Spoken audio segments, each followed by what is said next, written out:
Hello, my name is Marcus Benedict and I would like to demonstrate how to test a BG4 using the RZ7000. We already have the PSS BG4 connected to our test device, and the first test that we want to perform is our low pressure warning. For that we need to generate a positive pressure by putting the selected switch to the positive and pressing the pump. Now generate a pressure, and latest at 1.4 millibar the bodyguard should give us an alarm. The next test that we will perform is our inhalation valve. For that we need to clamp the exhalation hose either by hand or using the back spanner, now generating a positive pressure of at least 10 millibars. We now test the exhalation valve. For that I need to blank the inhalation hose, switch to negative pressure, and when releasing the pump I now generate a negative pressure. Minus 10 millibars need to be reached. The next test would be our drain valve. To test the drain valve we need to blank off the relief valve. We use the cap that you would have on the connector piece. Select positive pressure and pump until the breathing bag will hold the cap in place.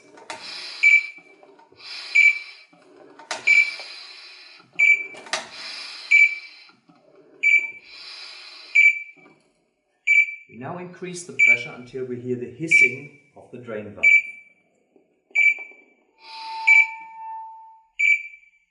Latest at 25 millibars the drain valve should open.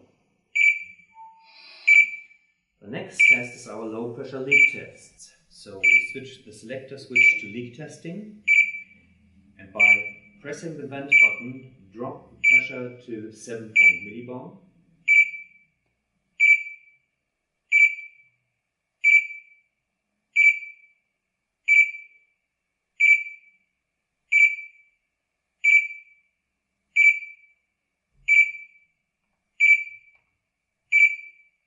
By pressing OK, you start the test sequence and the RZ7000 counts backwards for 1 minute. After 1 minute you will see the start pressure, the end pressure and the delta, the difference between start and end pressure, which must not be more than 1 millibar. After our leak test we test the relief valve, but that is currently blanked off by the cap. So we go to quick venting to retrieve the cap, go to positive pressure, and now increase the pressure until the bag opens the relief valve. You can either listen for the sound of the relief valve or monitor that the pressure does not increase while you are applying positive pressure. Opening pressure should be between 4 and 7 millibars. After this test we do our high pressure leak tests. We switch to leak testing again and follow what the bodyguard is telling us to do. At the moment it shows us the symbol open cylinder valve, so we slowly open the cylinder valve. The bodyguard performs a self-test and now tells me to close the cylinder valve and starts the test.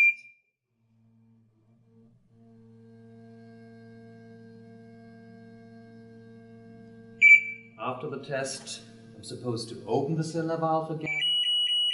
As long as you don't see an X, the high pressure leak test was passed. The next test will be our flow test. For that we need to blank off the flow that goes via the relief valve. So we add the cap again. Go to liters per minute, and by pressing the bypass button fill the bag until it holds the cap over the relief valve. We can drop the pressure slightly by pressing the vent button to get close to our liters per minute that we desire. The value should be between 1.5 and 1.9 liters per minute. Wait for roughly 20 seconds to make sure that you really have a stabilized constant flow.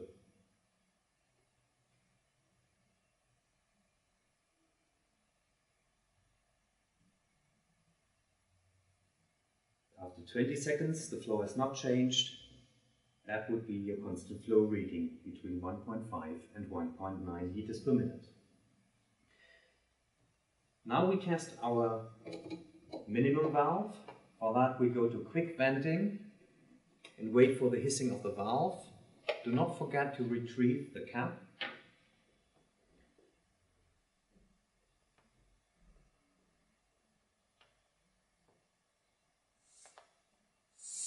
Minimum valve is supposed to open between 0.1 and 2.5 millivolts.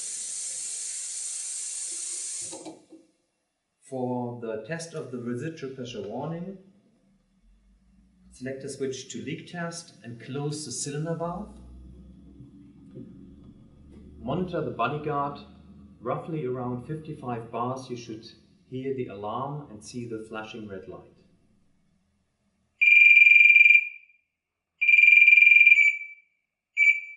The last test that we need to do is to check the battery level of the bodyguard. For that we disconnect our PSS BG4, switch off the bodyguard by pressing both buttons, and the last symbol that you will see will be the battery status.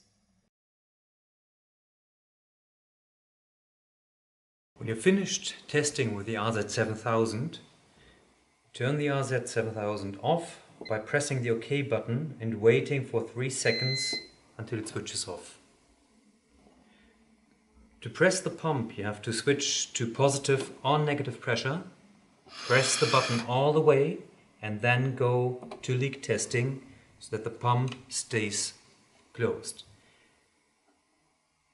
Beware of the connectors, make sure that they're safely stowed away and are not interfering with the lid when closing.